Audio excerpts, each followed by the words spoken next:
Bismillahirrahmanirrahim. Assalamualaikum warahmatullahi wabarakatuh. Sahabat LTN Edu Jawa Timur, apa kabar hari ini? Semoga selalu dalam keadaan sehat walafiat. Amin ya robbal alamin. Seperti biasa, podcast inspiratif kebanggaan LTN Edu Jawa Timur kembali hadir untuk membersamai pemirsa dimanapun Anda berada. Dan tema kali ini mengangkat seputar lembaga Falakia PWNU Jawa Timur. Tentu bersama saya Imam Fawaid dan juga narasumber yang hadir di tengah-tengah kita. Beliau adalah Bapak Syamsul Ma'arif SHMH selaku Ketua Lembaga Falakia PWNU Jawa Timur 2024-2029.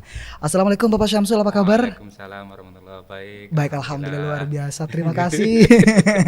Terima kasih Bapak Syamsul ya sudah hadir. Selamat datang di studio kami LTN di Jawa Timur. Terima kasih sudah hadir di tengah kepadatan aktivitas begitu ya. Padat sekali nampaknya ya. Mumpung ada kegiatan hari Selasa rutin betul. rapat di PWNU sekaligus kegiatan LTN, monggo. Waduh, luar biasa. Tapi terima kasih banyak ya Bapak ya. Pada tadi jam 1 rencananya, tapi ada kegiatan rapat internal bersama PWNU dan Lembaga Basul Masail dan Lembaga Falakia terkait awal Ramadan. Jadi agak molor sedikit. Agak molor sedikit, apa yang penting hadir gitu ya, membersamai seluruh sahabat-sahabat dari LTN-NU.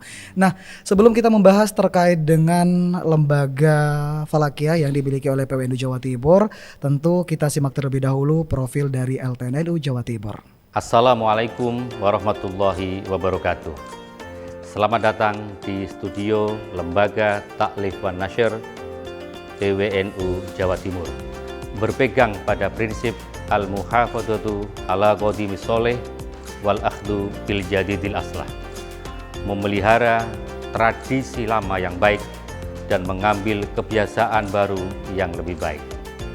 Karena itulah Lembaga Taklif wan Nasyr PWNU Jawa Timur mengembangkan tugas penulisan dan penerbitan karya ulama dan kebijakan Nahdlatul Ulama ke media kekinian, dari kertas ke platform digital dan dari tulisan ke konten digital, sehingga NU tetap relevan dalam bidang tugas di era kekinian. Sekali lagi, LTN NU Jawa Timur siap berkolaborasi dengan badan otonom, lembaga di lingkungan pengurus wilayah Nahdlatul Ulama Jawa Timur, dan institusi lainnya. Terima kasih. Wallahul muwaffiq ila aqwamit thoriq. Assalamualaikum warahmatullahi wabarakatuh. Assalamualaikum warahmatullahi wabarakatuh. Saya Ketua PWNU Jawa Timur berharap Lembaga Taklif wan Nasyr tetap berkembang dalam prinsip al-muhafadzatu ala qadimis sholih wal akhdu bi jadidil aslah, yakni memelihara tradisi lama yang baik dan mengambil kebiasaan baru yang lebih baik. Karena warga NU saat ini juga sudah berkembang menjadi masyarakat kelas menengah, berpendidikan tinggi, dan banyak yang sudah menjadi masyarakat urban. Dengan prinsip itulah, LTN PWNU Jawa Timur tetap dapat mempublikasikan karya ulama NU dan memasyarakatkan kebijakan Jam'iyah Nahdlatul Ulama melalui konten digital dan platform digital, sehingga NU dan dakwahnya ke depan tetap memiliki relevansi di era kekinian. Amin ya robbal alamin. Wassalamualaikum warahmatullahi wabarakatuh.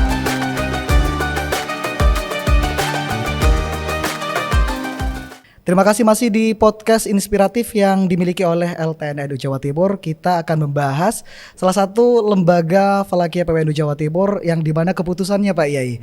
Keputusannya selalu dinanti dan ditunggu-tunggu oleh seluruh kalangan masyarakat, terutama kalangan Nahdlatul Ulama. Nah, boleh sedikit dijelaskan nih terkait dengan apa itu lembaga Falakia yang dimiliki oleh PWNU Jawa Timur, sekaligus fungsinya seperti apa?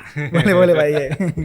Alhamdulillah. Terima kasih atas waktunya yang diberikan oleh LTN-NU untuk sedikit berbagi ilmu, dan mari kita belajar bersama terkait Lembaga Falakia, di mana Lembaga Falakia ini suatu departemen NU yang dikhususkan untuk membahas hisab ru'yat. Hisab itu menghitung, kalau ru'yat melihat. Antara hisab ru'yat digabungkan maka akan melahirkan 4 komponen yang kaitannya dengan ubudiyah. Ketika hisab dan ru'yat, penentuan awal bulan Hijriah itu juga pakai ilmu falak, kemudian awal waktu sholat itu juga pakai ilmu falak, kemudian kapan terjadinya gerhana itu juga bagian ilmu falak, kemudian yang terakhir adalah urusan kiblat sebagai syarat untuk melakukan ibadah sholat. Betul. Dari tugas-tugas tersebut maka banyak sekali diantaranya adalah kaderisasi ulama atau ahli falak di Jawa Timur, mulai dari pesantren, kemudian dari sekolah madrasah, kemudian dari perguruan tinggi yang bernuansa Nahdlatul Ulama. Dengan situ banyaknya kader, maka kita akan merambah mensyiarkan ilmu falak agar lebih banyak yang mengetahui. Tentunya ilmu falak ini adalah ilmu yang langka, Betul. yang di akhir-akhir ini, namun meskipun begitu kita berusaha untuk menyamakan persepsi terkait awal bulan Hijriah. Kalau memang sama, aman-aman saja. Tapi kalau beda, lah lembaga falakiyah menjadi tersangka. Ilmu langit gitu ya. Ilmu langit ya Pak ya. Ilmu langit. Ilmu Seperti langit itu. tapi menarik sekali ya kalau kita Iya. benar-benar membahas terkait dengan lembaga falakiyah. Iya. Ilmu langka Ilmu tadi ya. langka. Yang semua orang kadang juga sulit untuk mempelajari. Nah, kira-kira Pak ya tadi sedikit disinggung ya terkait dengan arah kiblat. Kira-kira seberapa penting kita mengetahui atau menentukan arah kiblat sesuai dengan ilmu falak yang dimiliki oleh PWNU Jawa Timur Pak Yai? Alhamdulillah, kaitannya dengan arah kiblat ini kan bagian dari syarat sebelum melaksanakan sholat. Betul. Adalah menghadap kiblat. Betul. Ketika menghadap kiblat, maka kita secara ijtihad itu dalam Al-Quran, wa haitsuma kuntum fawallu wujuhakum syatrah, dan dimanapun kalian berada maka palingkanlah wajahmu ke arah syatr. Betul. Syatrah adalah arah ke Masjidil Haram. Kata-kata dalam Al-Quran bukan jihad melainkan syatr atau arah. Di mana bumi ini bulat, maka saat garis lengkung menuju Mekah itu menjadi arah kiblat. Karena itu dalam arah kiblat ada fenomena di mana matahari tepat di atas Ka'bah. 1 tahun di Indonesia ada 2 kali. Betul. Yang pertama 15 Juli, yang kedua adalah tanggal 27 Mei, di mana matahari tepat di atas Ka'bah, maka segala bayangan benda tegak lurus dimanapun berada yang di Indonesia akan mengarah ke kiblat. Itu sebagai kalibrasi rosdul kiblat. Oh, seperti begitu itu. ya. Tapi kan kalau kita melihat kondisi dan juga situasi kadang kalau kita itu bingung arah ya, arah barat, timur, daya gitu kadang-kadang. Kita kadang menggunakan teknologi atau handphone. Kira-kira itu handphone atau teknologi itu bisa jadi patokan nggak Pak Yai? Kalau menentukan arah kiblat. Kalau kaitannya dengan alat yang membantu itu sebagai pembantu saja. Namun akurasinya masih perlu diverifikasi. Satu contoh saja, kita pernah ada panggilan. Wah. Bahasanya panggilan itu amanat. Karena nggak ada amanat mengukur salah satu hotel 17 lantai. Waduh. Ketika itu di Surabaya. Lantai 4 untuk musolanya, lantai 8, lantai 12, 16. Ketika lantai 8 kita ukur dengan menggunakan kompas. Akhirnya itu tidak akurat. Terus akurat. Kemudian kami ulang lagi setelah mengukur lantai 12, 18, kembali lagi ke 8 karena sanksi. Ternyata di situ sudah dipakai orang sholat. Waduh. Padahal arahnya mengarah ke arah selatan karena menggunakan kompas. Akhirnya kami ukur lagi, ternyata kalibrasi dari kompas tersebut bergantung pada magnet di lokasi tersebut.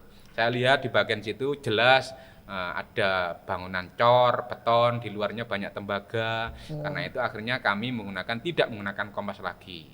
Karena hanya sebagai awal saja, akhirnya kami ulang dengan menggunakan teodolit atau total station yang sekiranya tidak berpengaruh pada medan magnet.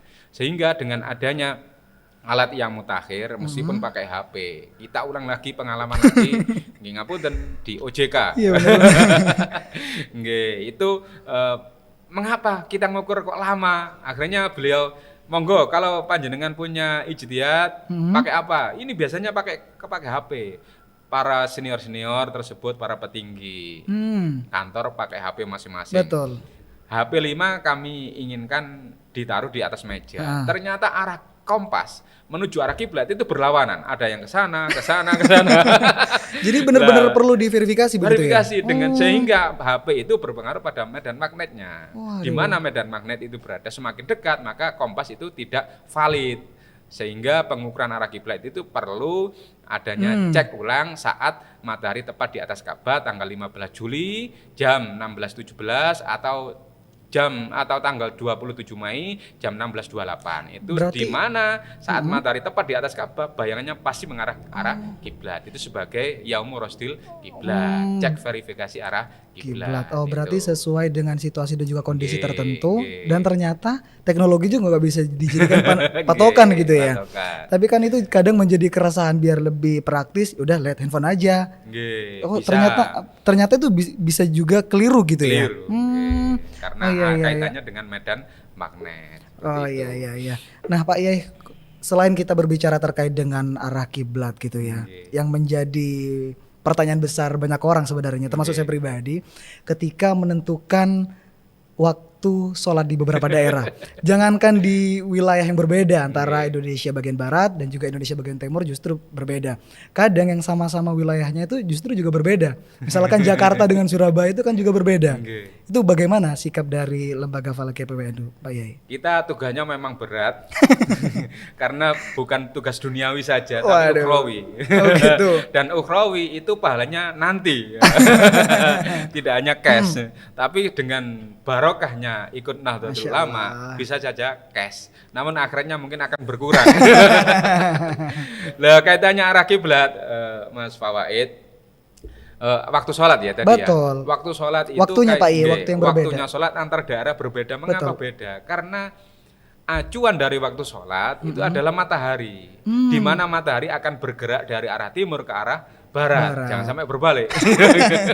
Kalau berbalik bahaya. Ketika daerahnya tersebut dilintasi matahari lebih dulu, pasti waktu sholatnya lebih dulu. Lebih dulu. Bila mana setelah bergeser ke arah barat, baru waktu sholat daerah barat. Satu contoh maghribnya di Surabaya dengan Mojokerto selisih 2 menit. Nah, Mengapa? Karena Surabaya terlintasi matahari lebih Lebih dulu dulu. dibanding Mojokerto. Oh, iya, Ketika maghribnya Surabaya jam 17.55 misalkan, maka Mojokerto belum karena belum terlintasi matahari saat ghurub. Ketika Surabaya sudah ghurub, Mojokerto masih terlihat bersinar. Jadi 2 menit lagi baru Surabaya. Apalagi dengan Mekah, Nah. selisih 4 jam. waduh. Karena itu awal waktu sholat itu kaitannya dengan pergerakan matahari. Berarti jangan sampai salah lihat channel ya. Nggih. Orang Mojokerto lihat channelnya Surabaya kan nanti bisa buka duluan. Nah, apalagi Sholat duluan mungkin juga. ada berkumandang, acuannya masyarakat berkumandang Betul. saat adzan waktu Nah. sholat Surabaya, Mojokerto Belum. bukan saat Allahu Akbar tapi hayalah sholat, Oh. mungkin selisih aja 2 menit. 2 menit. Itu lihat dulu adanya siapa. Kalau adanya panjang 2 menit hayalah sholat mungkin belum, tapi asyhadu alla ilaha illallah Muhammad Rasulullah sudah 2 menit lagi Oh, seperti itu. iya, Jadi iya, perlu iya, ada iya. kajian yang terkait durasi waktu antar daerah untuk waktu sholatnya. Berarti per daerah sudah memiliki kajian tersendiri gitu ya. Jadi punya patokan tersendiri. Kalau orang Mojokerto jangan patokannya orang Surabaya gitu ya Pak Yai ya. Nah, kira-kira sejauh ini kalau kita berbicara terkait dengan baik arah kiblat maupun juga penentuan waktu sholat itu pernah nggak terjadi problematik di dalamnya? Kalau misalkan pernah, kira-kira solusinya seperti apa? Kaitannya dengan perbedaan itu wajar. wajar. Oke. Cuma kita harus memperbanyak pemahaman masyarakat terkait awal waktu sholat dengan satu jadwal sholat yang telah dikeluarkan oleh lembaga masing-masing. Tentunya institusi tersebut berani bertanggung jawab dunia akhirat. Dunia. Begitu Cuma ya? jadwal sholatnya sudah tertib dan diterbitkan di khalayak umum. Bagi pemakai itu perlu ada catatan. Oh, Catatan apa? Kalibrasi jam setempat. Kalau di masjid, maka jam di masjid sebelum menggunakan jadwal sholat yang beredar harus kalibrasi dulu. Mungkin pakai BMKG atau linknya time.is itu. Mengapa? Karena mungkin jadwal sholatnya sudah akurat, tetapi ternyata jam digital di masjid atau jam dinding di masjid itu lemot. Baterainya 2 tahun nggak pernah diganti. Kemudian jam digital sudah waktunya upgrade, saat lampu padam, kemudian listrik nyala lagi, ternyata ada perubahan. Jadi itu pemahaman masyarakat, perlu ditingkatkan. betul. Yang kedua, kaitannya dengan waktu sholat yang pakai media elektronik. Betul. Itu alangkah baiknya sebelum adzan dikumandangkan, baik media TV maupun elektronik maupun radio, itu alangkah baiknya ada sertaan kalimat adzan sholat maghrib untuk wilayah Surabaya. Oh iya iya. Nah, iya, itu iya. sebagai warning ke masyarakat bahwasanya ini adzan untuk waktu buka puasa wilayah Surabaya aja. Oh iya iya. Dan jangan sampai mencantumkan dan sekitarnya. Waktu Oh. sholat adzan maghrib dan sekitarnya lah. Sekitarnya itu tidak berbentuk di Surabaya saja. Mangkalan bisa, Betul. Oh. Mojokerto bisa, Iya, Sidoarjo iya, iya, bisa. iya. Jadi itu bagian dari tugas kita untuk memberikan himbauan pada hal-hal media elektronik yang terkait untuk menambahkan kalimat waktu adzan maghrib untuk wilayah Surabaya dan menghapus kata dan Dan sekitarnya. sekitarnya. Wah, itu benar-benar jadi salah kaprah ya. Nah, itu. Karena memang belakangan ini tuh sering kali terjadi penayangan Iya, beberapa media betul. azan untuk wilayah Surabaya Dan dan, media sekitarnya. elektronik juga mengacu jadwal sholatnya pakai mana. Oh. Jangan sampai Perlu diverifikasi. Mojokerto pakai Surabaya, itu kan lebih dulu. Karena itu Oh. di jadwal-jadwal sholat itu penanggung jawab bagian penting daripada verifikasi Iya, waktu benar, sholat benar, yang benar, diaju. benar. Apalagi kaitannya dengan awal Ramadan nanti. Oh. Jangan sampai sebelum Ramadan, sebelum adzan maghrib sudah buka puasa duluan karena salah mendengar adzan. mendengar channelnya Karena juga. adzan itu mulai waktu subuh sampai maghrib itu adzannya sama. Bunyinya sama, Iya, jangan sampai benar, benar. salah kaprah. Masih adzan asar dikira adzan maghrib karena sejak pagi tidur. Ini baru pengetahuan baru ini. Luar biasa. Nah, Pak Yai, ketika tadi sempat kita mendengar bagaimana terkait dengan arah kiblat maupun juga penjadwalan sholat. Nah, ini pertanyaan selanjutnya Pak Yai yang perlu dijawab ini juga terkait dengan penentuan hari besar Islam. Nah, atau perhitungan kalender Hijriah. Kira-kira dari NU sendiri itu menggunakan metode apa? Ilmu falaknya Pak Yai. Oke. Ini sejak tahun 1950 hingga Muktamar 2021 di Lampung itu NU tetap konsisten dalam penentuan awal bulan Hijriah. Wah. Itu pakai metode Ru'yatul Hilal. Ru'yatul Hilal. Karena mengapa? Karena berdasarkan hadis sumu li ru'yatihi wa aftiru li ru'yatihi fa in humma fakmilu iddata salatin. Artinya Boleh dijelaskan. puasalah kalian karena melihat hilal. Kata li ru'yati karena melihat hilal. Melihat itu ru'yat bil fi'li, bukan ru'yat bil hisab. Hisab hanya sebagai pembantu. Oke, jadi meskipun hisab saja tapi belum verifikasi di lapangan. Wa aftiru li ru'yati dan berhari rayalah kalian karena melihat hilal. Bila mana hilal tidak terlihat karena cuaca mendung, hujan ataupun karena hilal di bawah ufuk, maka boleh jadi sempurnakanlah umur bulan menjadi 30. 30. Karena kriteria Rasulullah kan kasyahru tis'un wa isrin. Jadi bulan itu umurnya 29 atau 30, enggak ada 31. Kalau udah 29 saat pasca ijtima, maka hilal akan muncul setelah matahari iya. tenggelam, saat konjungsi ijtima sampai huruf syamsi, maka matahari saat tenggelam hilal akan muncul. Wah, bulan sabit ketika hilal terlihat, maka besok tanggal 1. Kalau memang bulan tidak terlihat, maka istiqmal umur 30. Kalau tanggal 30 nggak terlihat, ya nggak mungkin 31. Karena umur bulan Hijriah hanya 29 dan 30. Jadi NU konsisten pada Ru'yatul Hilal. Hilal. Oh iya. Nah, Pak Yai ini kan sebentar lagi sudah mau masuki bulan Ramadan ya. Kira-kira dari Lembaga Falakia PWNU Jawa Timur ini sudah melakukan riset ilmiah belum atau kajian-kajian ilmiah dalam penentuan bulan Ramadan besok, Pak Yai? Alhamdulillah, kemarin kita Lembaga Falakia PWNU Jawa Timur bersama dengan PC, pengurus cabang Lembaga Falakia NU se-Jawa Timur diikuti dari berbagai kampus dan lain sebagainya. Tanggal 15-16 ada kegiatan kaderisasi ahli hisab ru'yat di Masjid Manyar, Gresik. Itu salah satunya adalah penyusunan jadwal imsakiyah, kemudian lagi kaitannya dengan penyelesaian kalender tahun 2026 nanti sudah kita bahas, apalagi dibahas. Ramadan nanti. Oh, gitu. Ramadan nanti kita sudah bahas tahun yang lalu. Cuman belum dirilis. Karena mengapa? Pakai ru'yatul bil fi'li sebagai iya, acuan. iya, Nah, sedangkan kita sudah keluarkan kalender itu sebagai prediksi saja. Hanya prediksi. Mengapa? Masa bikin kalender nunggu ru'yat dulu. Iya, benar. Jadi ru'yat kita menunggu hasil dari hisab kita itu sudah tahqiqi bitahqiq. Jadi dengan secara verifikasi banyak koreksi. Awal Ramadan nanti tinggi hilal itu sudah kisaran 3 derajat lebih, 3 derajat 40 menit untuk di daerah Jawa Timur. Kemudian kalau elongasinya masih 5 derajat 40 menit. Kemudian kalau di Indonesia itu sudah wilayatul hukmi Indonesia, irtifanya sudah 3 derajat lebih.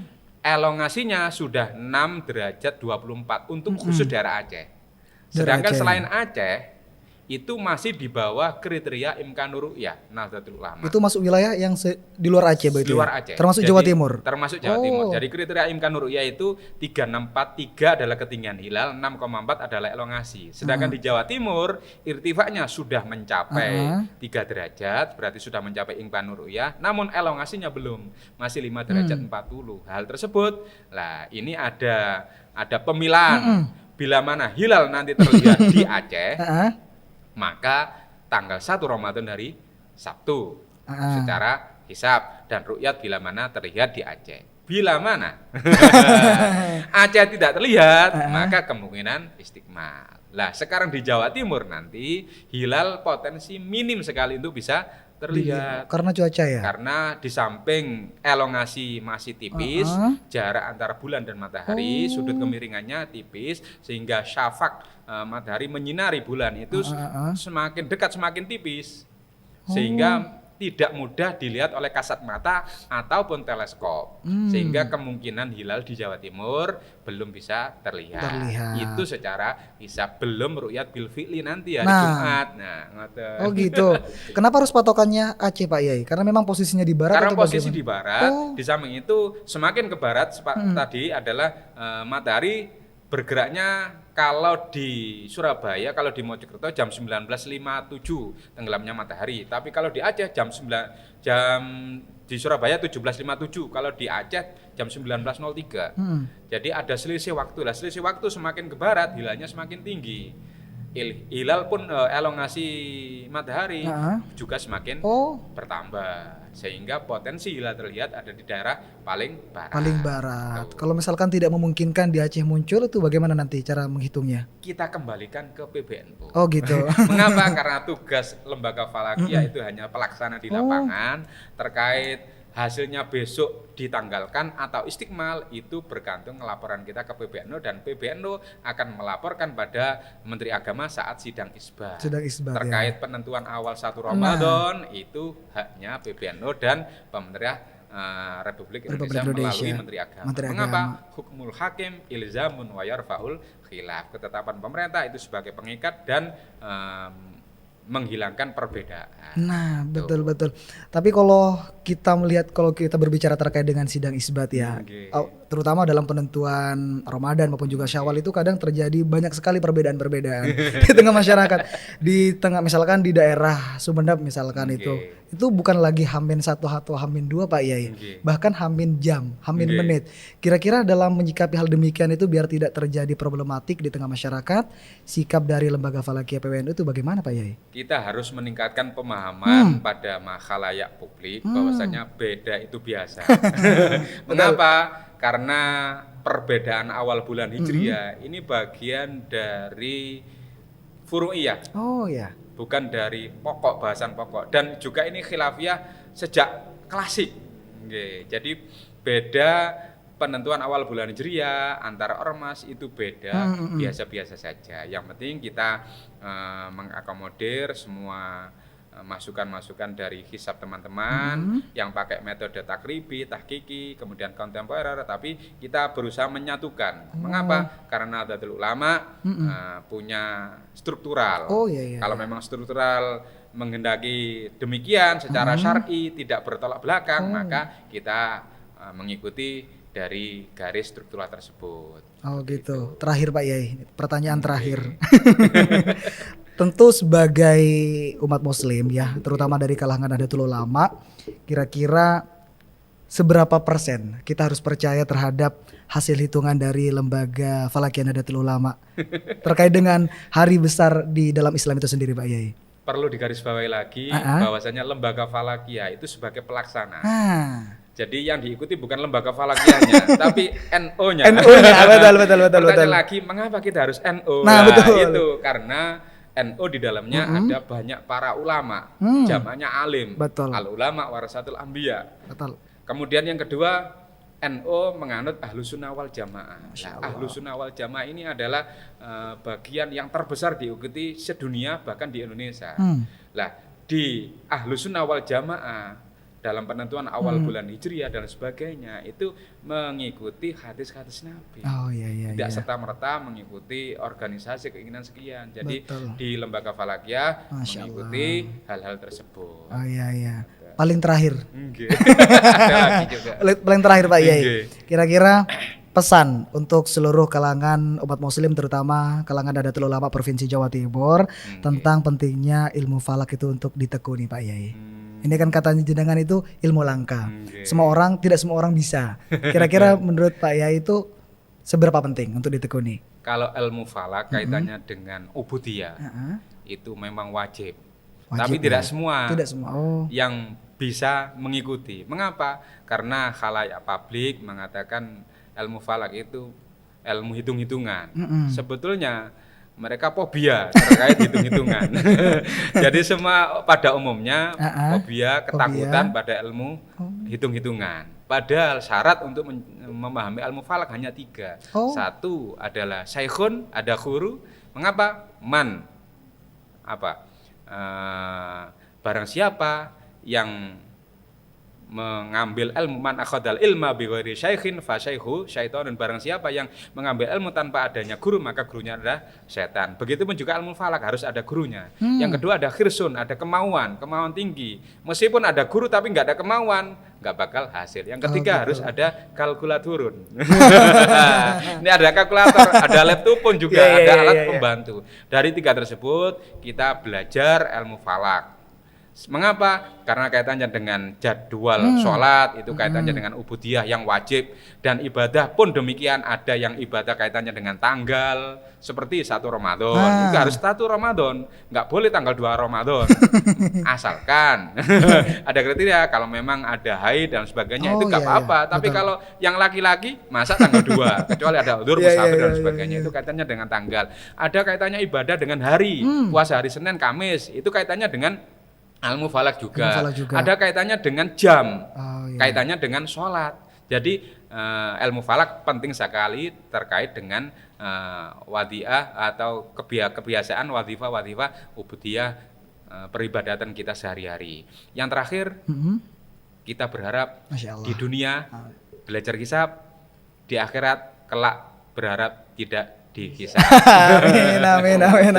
Luar biasa. Terima kasih Pak Yai ya sudah memberikan pemahaman, pengetahuan tentang keberadaan maupun juga eksistensi Lembaga Falakiyah PWNU Jawa Timur. Pemirsa, sahabat LTNU Jawa Timur, tadi sama-sama kita sudah menyimak bagaimana pemaparan dari Bapak Syamsul Ma'arif SHMH sekaligus sebagai Ketua Lembaga Falakiyah PWNU Jawa Timur. Ini sangat luar biasa, ternyata Lembaga Falakiyah ini memiliki kontribusi besar bagi seluruh masyarakat Jawa Timur. Akhir kata, saya Imam Fawaid pamit undur diri. Wallahul muwaffiq ila aqwamit thoriq. Wassalamualaikum warahmatullahi wabarakatuh. Sampai jumpa. Warahmatullahi wabarakatuh.